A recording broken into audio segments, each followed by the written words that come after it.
let's go back, Nathan, to talk a little bit about riding. When was the last time you rode? Tasmania. Tasmania. Yeah. What kind of bike do you ride these days?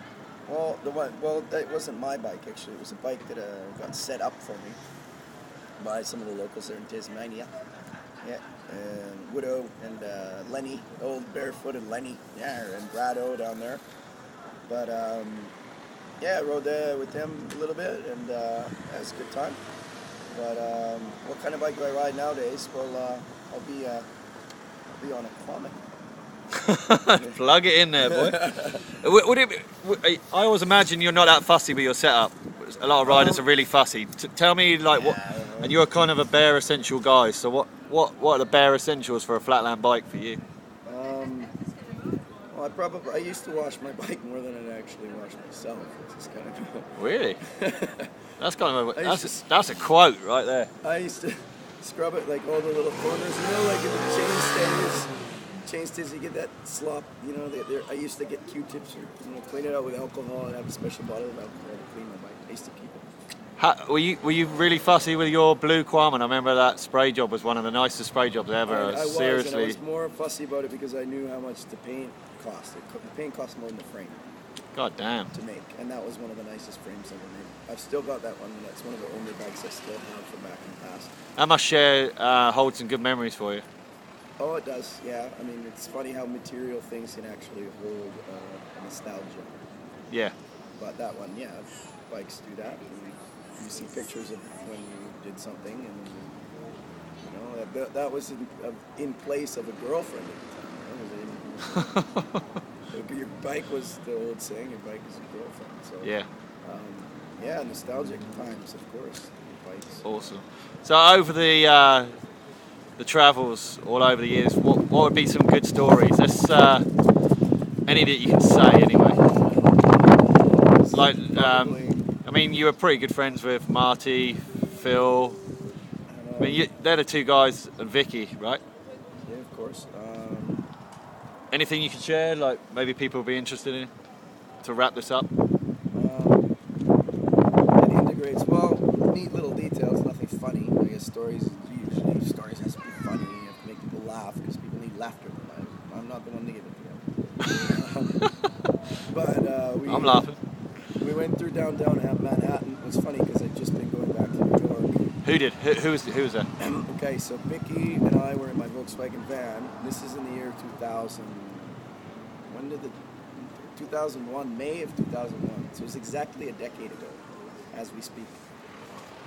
And we were driving through Manhattan, and Vicky and I were in the van, and I think Phil and Marty had another rental-car. And I remember old bitter Phil.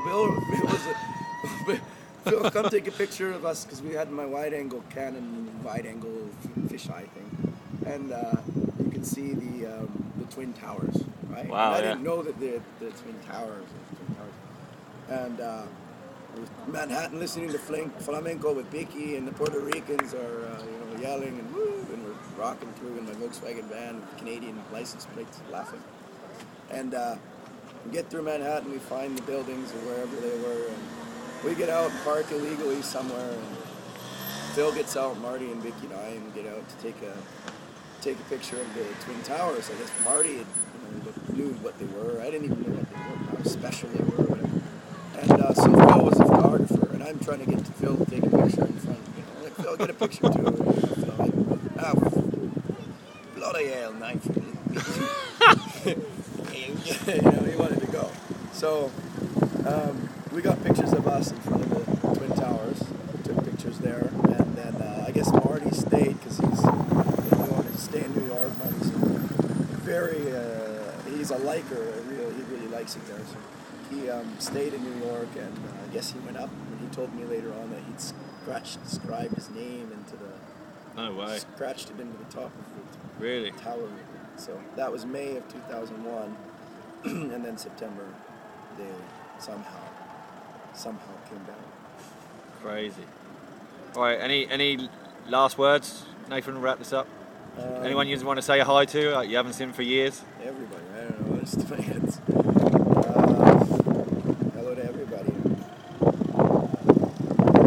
Something I'd like to say say to everybody.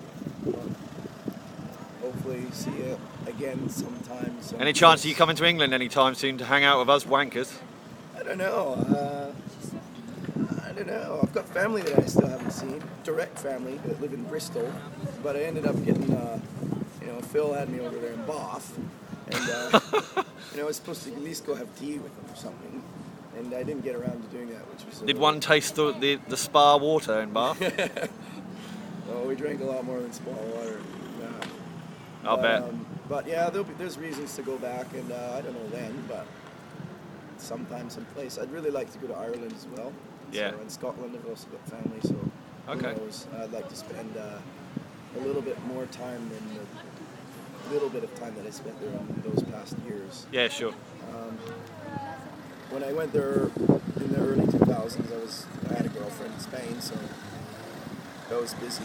I couldn't leave for too long. Yeah. So, but hopefully I'll get up there and be able to spend a month or two cruising around, hanging out, riding, catching up, and hanging out in the United Kingdom. All right, thanks for doing this, Nathan. It's been a pleasure. Thank you guys if you've watched this long, thanks a lot. All right.